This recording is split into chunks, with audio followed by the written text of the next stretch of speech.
Hello everyone, welcome to our YouTube channel. हमारा आज का सेशन नेक्स्ट 50 एमसीक्यूज़ पे है जो कि रिलेटेड है एमकॉम एंट्रेंस एग्जाम से। और हमने फर्स्ट 50 एमसीक्यूज़ की क्लास ऑलरेडी अपलोड कर दी है, जहाँ हमने बताया भी था कि ये क्वेश्चंस बहुत important exam point of view से, तो अच्छे से इन सबकी प्रिपरेशन कर लेना। आज हम लोग नेक्स्ट 50 एमसीक्यूज़ पे डिस्कशन करने वाले हैं, तो चलो फिर जल्दी से अपना आज का सेशन स्टार्ट करते हैं। जहाँ हमारे पास सबसे पहला क्वेश्चन है, which one of the following Which one of the following is not correct according to the Consumer Protection Act? District Forum shall consist of a lady social worker. State Commission shall consist of person who is or has been a judge of a high court. District Forum shall consist of 4 members. No. Incorrect statement है third. Quality Circle ये basically किसका type है? Problem solving team का. Next, which of the following statements are correct? A dividend payout ratio refers to that portion of total earnings which is distributed among equity shareholders of the company. ये सही है. Dividend pay out ratio यही ना show करता है कि कितना आपने प्रॉफिट में से डिस्ट्रीब्यूट किया और रिमेनिंग आप रिटेन कर रहे होगे. Bird in hand argument is given by Gordon's model, ये भी करेक्ट है क्योंकि ये स्टेटमेंट किसका था? बेसिकली गॉर्डन मॉडल का. फिर कह रहे MM model suggest that dividend payment is very relevant for value of the firm. बिल्कुल गलत, क्योंकि MM अप्रोच की बात करें, MM मॉडल की बात करें तो इनका डिविडेंड इररेलेवेंस थ्योरी पे फोकस था. And Walter's model suggest that dividend payment does not affect the market price of the share. ये भी गलत है क्योंकि वॉल्टर्स मॉडल के पॉइंट ऑफ व्यू से बात करें तो इनके पॉइंट ऑफ व्यू से ये है कि डिविडेंड पॉलिसी जो भी होगी फर्म की वो हमेशा शेयर के मार्केट प्राइस को अफेक्ट करेगी. तो पहला और दूसरा स्टेटमेंट करेक्ट है, दैट इज करेक्ट आंसर होगा first. Next, Michael porter proposed generic strategies that provide good starting points for strategic thinking. Identify them from the below mentioned strategies. Overall cost leadership yes, innovation no, focus differentiation. A, C, D इसका correct answer होगा, that is 2. Next, which of the following statements are true? Payback period method considers all cash flows of a project. No. Payback period method concerns more with the recovery of cost than profitability. Yes. NPV represents net addition to the wealth of shareholders. Yes. Accounting rate of return, that is ARR, incorporates risk as well as time value of money. Second और third statement correct है, that is third इसका correct answer होगा. Next, which of the following laws affect business organizations? Incorporation and bankruptcy laws. Match the category of compensation with compensation plan. Pay for time not worked. इसका match है sick leave, services and perquisites, low cost meals, protection program, pension, incentive pay, stock option, deferred pay, saving plans. Correct answer होगा 2. Next, on which of the following assumptions the theory of consumer behavior on cardinal utility approach is not based?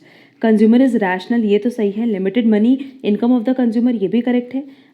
Maximization of total satisfaction, ये भी correct है. Diminishing marginal utility of money, no.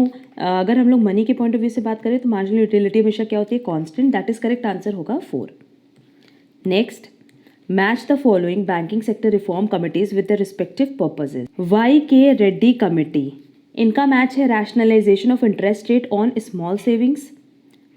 Rashid Jilani committee, revised method of lending in place of cash credit system. SM Kelkar committee, इसके लिए है RRBs. And IT Vaz committee के लिए है working capital lending norms. That is correct answer होगा 2. Next, match the following countries with the types of double taxation avoidance agreement signed by India with them. अब देखो country दिया हुआ है. अगर ऑस्ट्रिया की बात करें तो ये है लिमिटेड अग्रीमेंट. बहामस की बात करें comprehensive agreement. Lebanon comprehensive agreement और limited multilateral agreement. And last है हमारा Sri Lanka tax information exchange agreement. सबका मैचिंग करेक्ट दिया है तो करेक्ट आंसर होगा 4. Next, which of the following is not a factor contributing to MBO program failure? Lack of management support. Match the modes of communication in marketing and their communication platforms. अब advertising की बात करें तो brochure and booklets, sales promotion, sales meetings, word of mouth marketing, blogs, personal selling, contest. Correct answer होगा first. Which two of the following are correct about the due date of issue of the TDS certificate. अब देखो कह रहा है form number 16 annual होता है। क्या होता है फॉर्म नंबर 16? हमने बता दिया था। Form number 16A quarterly, form number 16B half yearly, form number 16C monthly. तो फर्स्ट एंड लास्ट करेक्ट है। बाकी फॉर्म्स के बारे में आप रीड जरूर कर लेना। Next, the informal groups communication system को हम क्या कहते हैं? Grapevine. Which of the following statement is not correct regarding the duties of a auditor? Physical verification of fixed assets is primarily the responsibility of auditor. Yes. Ownership of fixed assets should be verified by examining the title deed. Yes. Auditor should ascertain that the assets are in possession of the client. No, ये उनकी duty नहीं है। Next, match list 1 and list 2. Transfer of ownership, contract of sale of goods, sale of goodwill after dissolution of partnership firm, buyback of security, share capital of company, promissory note, negotiable instrument. तो correct answer होगा first. Next, match the test with suitable situations of their application for hypothesis testing. अब इसके बारे में भी देखो exam में बहुत बार क्वेश्चन पूछा हुआ है। जेड टेस्ट ये कंपेयर करता है the differences in the mean values of more than 2 sample groups. ANOVA ये कंपेयर करता है differences in the mean values of more than 2 sample group. बस ये है कि अगर जेड टेस्ट की बात करें तो ये नॉन पैरामीट्रिक डेटा को कंसिडर करता है और अनोवा कंसिडर करता है पैरामीट्रिक डेटा को। Next, chi square test, testing the significance of the association between 2 attributes, and Kruskal Wallis test last है थर्ड। ये भी basically more than 2 sample group के जो मीन है उसके डिफरेंस को कंपेयर करता है, बट ये भी किसको लेकर के चलता है? नॉन पैरामीट्रिक डेटा को। करेक्ट आंसर होगा 2। Next, who are the parties to a cheque. Cheque में बेसिकली कौन कौन पार्टीज होती है? ड्रॉअर, पेई, एक्सेप्टर, होल्डर सब होते हैं। Next, given below are 2 statement, वही 2 असर्शन, एक असर्शन दिया एक रीजन दिया है। ऑप्शन देखो कह रहा है IAS that is Indian accounting standards contain some carve outs and for the convergence with IFRS with some changes applied in India. ये तो सही है। अगर IAS की बात करें तो यही चीज़ है इंड AS की। अब ये कह रहा है इसमें कि जो आप फाइनेंशियल स्टेटमेंट इंडिया में प्रिपेयर करते हो बाय फॉलोइंग इंड AS, वो IFRS के अकॉर्डिंग नहीं होता। तो करेक्ट है, क्योंकि IFRS में तो बहुत सारी ऐसी चीज़ें हैं जो कि इंड AS में इंक्लूडेड भी हैं और कुछ उसमें इंक्लूडेड नहीं भी हैं। तो दोनों ही स्टेटमेंट अगर देखा जाए तो करेक्ट है, बट रीज़न क्या जस्टिफाई कर रहा है या एक्सप्लेन कर रहा है असर्शन को? नो। तो करेक्ट आंसर होगा 2। नेक्स्ट, अगेन लिस्ट दी हुई है, आपको मैच करना है। साइज ऑफ द मार्केट, इसके लिए है foreign trade policy. Demographic environment, इसके लिए है macro environment. Export oriented units, इसके लिए globalisation of business and multinational companies. Non economic environment, that is correct answer होगा 2। Next, which two of the following statement are true? The sum of deviation from mean, जहाँ पे algebraic sign को ignore करो, क्या ये greater होगा सम of deviation from median से? Yes. ऐसे सम ऑफ डेविएशन क्या होता है? मीन से 0, बट क्योंकि यहाँ पे हम लोग साइन को इग्नोर कर रहे हैं। स्टैंडर्ड डेविएशन इंडिपेंडेंट होता है change of origin, change of scale से? No. In a symmetrical distribution mean deviation किसके बराबर होता है? 4/5 ऑफ स्टैंडर्ड डेविएशन के। In a symmetrical and bell shape distribution quartile deviation 1/3 होता है स्टैंडर्ड डेविएशन के? नो। सिर्फ और सिर्फ first and third statement correct है, तो करेक्ट आंसर होगा 2। Next, the indemnity holder is not entitled. अब इंडेमनिटी होल्डर कौन होता है? एक इंडेमनिटी मतलब सिंपली क्या होता है कि जिस पर्सन को लॉस हुआ है उसके लॉस को गुड में कन्वर्ट करना, मतलब उसके लॉस को कंपनसेट करना। क्लियर? तो damages for liability incurred which is not absolute. Correct answer होगा 4। Next, under which of the following approaches the cost of equity is assumed to increase linearly with leverage? That is, average cost of capital remains constant with increased use of leverage. Net operating income approach. Which of the following are part of CSR, that is corporate social responsibility to consumers? Reasonable chances and proper system for accomplishment of promotion. To supply goods at reasonable prices? Yes. Improving the efficiency of the business operation, to provide an opportunity for being heard and redress genuine grievances. Correct answer होगा 2, B and D। क्योंकि CSR की बात करें ना तो basically इनका जो motive है वो क्या होता है? सोशली अकाउंटेबल होना। Next, which among the following is not a correct statement? इसमें से करेक्ट स्टेटमेंट कौन सा नहीं है? Third, the RBI worked as central bank of Bangladesh from January 72 to December 75। ये स्टेटमेंट इनकरेक्ट है।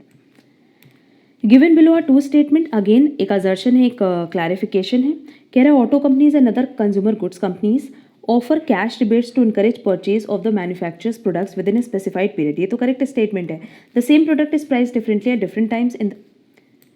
अब कह रहा है कि वही प्रोडक्ट अलग अलग जगह अलग अलग प्राइस पे सेल होता है, बट कंज्यूमर गुड्स की तो एक फिक्स एमआरपी होती है ना, मैक्सिमम रिटेल प्राइस, वो तो फिक्स होती है। तो उसका मतलब ये सेकंड स्टेटमेंट गलत है, और क्योंकि स्टेटमेंट ही गलत है तो ये एक्सप्लेनेशन भी प्रॉपर नहीं है असर्शन का। करेक्ट स्टेटमेंट होगा third, A is correct but R is not correct. Next, if the R F is given, beta value is given, market value of return is given, तो expected rate of return क्या होगा, कैपअप method apply कर देंगे। Risk free return है 6% plus beta bracket में R M minus R F. इस सब पे हमने क्वेश्चन सॉल्व कराया हुआ है। जब आप इसको फर्दर सॉल्व करोगे तो आपका आंसर आएगा 12%। Next, which among the following is a correct statement about residential status of a company. अब कंपनी की बात करें तो कंपनी को कभी भी आप नॉट ऑर्डिनरली रेसिडेंट की तरह क्लासीफाई नहीं कर सकते, और करेक्ट स्टेटमेंट पूछा था। Next, national housing bank was established in 1987 as wholly owned a subsidiary of which of the following, reserve bank of India. Next, given below are two statement again, can in the case of a short run cost behavior, MR curve intersects AC curve at its minimum, ये तो correct है। While AC curve continues to decrease, MC begins to rise. Also when AC is at its maximum, it is neither increasing nor decreasing. Marginal cost curve की बात कर रहा है। It is constant when AC is constant, तो सही तो है। ये reason भी perfect assertion के लिए correct answer होगा, both A and B reason true, और रीजन करेक्ट एक्सप्लेनेशन है असर्शन का। ये सब पॉइंट हमने पहले डिस्कस किया हुआ है। Next, which are the following are the methods of determining cost behaviour, high and low point method, least square regression method, accounting और analytical method, but non parametric method नहीं है, तो करेक्ट आंसर होगा 4।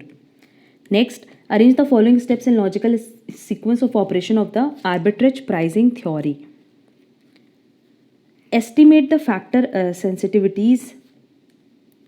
अब यहाँ देखो लॉजिकल सीक्वेंस लगाना है। Estimate the risk premium for factors, identify the macro economic factors. ये पहले आएगा, फिर ये सेकंड आएगा, और लास्ट में हम लोग उसका प्रीमियम सेट करेंगे। करेक्ट आंसर होगा D. Next, which of the following statement is correct about deduction available in respect of contribution to various provident funds in case of salaried employees. Employers' contribution to recognized provident fund is exempted up to 12% of salary. Yes. Employers' contribution to UPF is exempted from the tax. Yes. Employer does not contribute to PPF. Yes. Deduction under section 80C is available for employers' contribution in unrecognized provident fund. अब कह रहे हैं 80C में क्या unrecognised provident fund का deduction मिलेगा, नहीं। तो पहला 3 स्टेटमेंट करेक्ट है, बट लास्ट स्टेटमेंट इनकरेक्ट है। Next, arrange the following financing choices in order of preference suggested by the packing order theory. देख लेते हैं। री इन्वेस्टमेंट ऑफ अर्निंग्स फर्स्ट होगा, new issue of equity, issue of debentures होगा, और फिर new issue of equity होगा। तो करेक्ट आंसर होगा B. Next, which one of the following statement is true for the set off and carry forward of laws under the head house property in India can be carried forward for 8 years? Which of the following is our condition for price determination of product? Firm must have some monopoly power. Price elasticities of demand for the product in different market must differ. Market must be separable or able to be segmented. Free entry and exit of firms, ये नहीं होता। अगर monopoly की बात करें तो उसमें free entry free exit नहीं होता, क्योंकि प्राइस डिस्क्रिमिनेशन की बात की, और ये कहाँ होता है, मोनोपोली में। तो करेक्ट आंसर होगा डी। सुगम को हम और किस नाम से जानते हैं, ITR 4 के नाम से। एज पर कैरोल मॉडल जो 4 लेवल्स है CSR के, वो क्या क्या है। पहला है लीगल, फिर है एथिकल, फिर है डिस्क्रिशनरी जिसको हम लोग फिलैंथ्रोपिक भी कहते हैं, और लास्ट है इकोनॉमिक। तो as per given option correct answer होगा C. Next, which of the following relationships is true in a model distribution.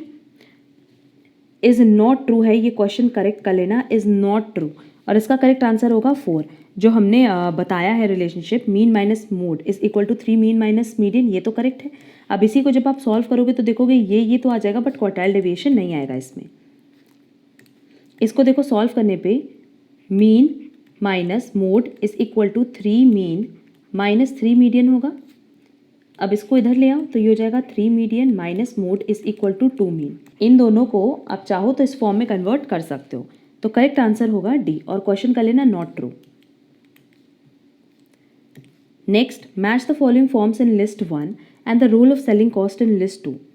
अब परफेक्ट कॉम्पिटिशन की बात करें तो increasing market size, monopoly, intimation of product और service, monopolistic competition influencing buying behaviour, oligopoly, sustained survival of firm. Correct answer होगा third. Next, the human relations approach rejected the rabble hypothesis bye giving which of the following argument the worker does not work for money only. Pricing strategy of setting a high price when the product is introduce. No doubt हम किसकी बात करें, price skimming की, कि starting में तो high रखते फिर लो कर देते। Given below are two statements. पहला statement according to Herzberg preventing और reducing dissatisfaction at work is not same as providing satisfaction. ये तो करेक्ट है। Under the two factor theory job satisfaction and dissatisfaction are the two different aspect of work motivation. यही तो बात कह रहा है ना कि सेटिस्फैक्शन अलग है, डिससैटिस्फैक्शन अलग है। तो करेक्ट आंसर होगा ए, कि दोनों ही करेक्ट है। What type of defense mechanism is used by person when he gets angry at his child or his spouse because he had a bad day at work? इसको हम कहते हैं displacement. That is correct answer होगा C, D only. Next, in a rising consumer income scenario, the preferred decision choice of business firms for low income elastic products will be product improvement. Which one of the following is not a major direct selling company in India? Hindustan Unilever Limited. Next, which one of the following statement is true in partnership? In the absence of any provision in the partnership deed, only working partner is entitled to remuneration. ये incorrect है। The business of the firm must be carried on by all the partners. ये भी incorrect है क्योंकि कोई एक भी carry कर सकता है। Interest or loan given by partner to the firm shall be paid if there is profit. No, ये तो आपको देना ही पड़ेगा। But any firm which earns normal profit has no goodwill. ये स्टेटमेंट करेक्ट है। अगर आपका नॉर्मल प्रॉफिट है, सुपर नॉर्मल है ही नहीं, तो गुडविल होगा कहाँ? करेक्ट आंसर होगा B. Next, arrange the following steps of marketing process in proper sequence. तो देखो हम सीधे सीधे स्टेप्स बता रहे। पहला, understand the market place and customer needs and wants. फिर है design a customer value driven marketing strategy, construct and integrated marketing programs that delivers superior value, engage customers, build profitable relations and create customer delegate, capture value from customer to create profit and customer equity. That is correct answer होगा D. And आज का last question है, given below are two statement, दो statement दिया है। Gratuity receive by government employ is exempted from tax under section 10 subsection 10 clause 1 of the Indian income tax act 1961। Yes, gratuity receive by local authority employees is exempted from tax. Yes, जो government employees होते हैं उसके लिए क्या होता है? Exempt. तो correct answer क्या होगा कि दोनों ही स्टेटमेंट अपनी अपनी जगह सही है। दैट इज करेक्ट आंसर होगा ए। ये नेक्स्ट 50 एमसीक्यू से related to MCom entrance exam और ये एग्जाम पॉइंट ऑफ व्यू से बहुत रेलेवेंट है। तो इन सारे क्वेश्चंस की प्रैक्टिस आप बहुत अच्छे से कर लेना क्योंकि एनटीए बेस्ड जो क्वेश्चंस आते हैं वो इसी पैटर्न पे आते हैं। अगर किसी क्वेश्चन में डाउट होगा तो कमेंट बॉक्स में कमेंट करके पूछ सकते हो। एंड अगर आपको आज का क्लास पसंद आया है, यूजफुल लगा है, तो वीडियो को लाइक कमेंट शेयर जरूर करना।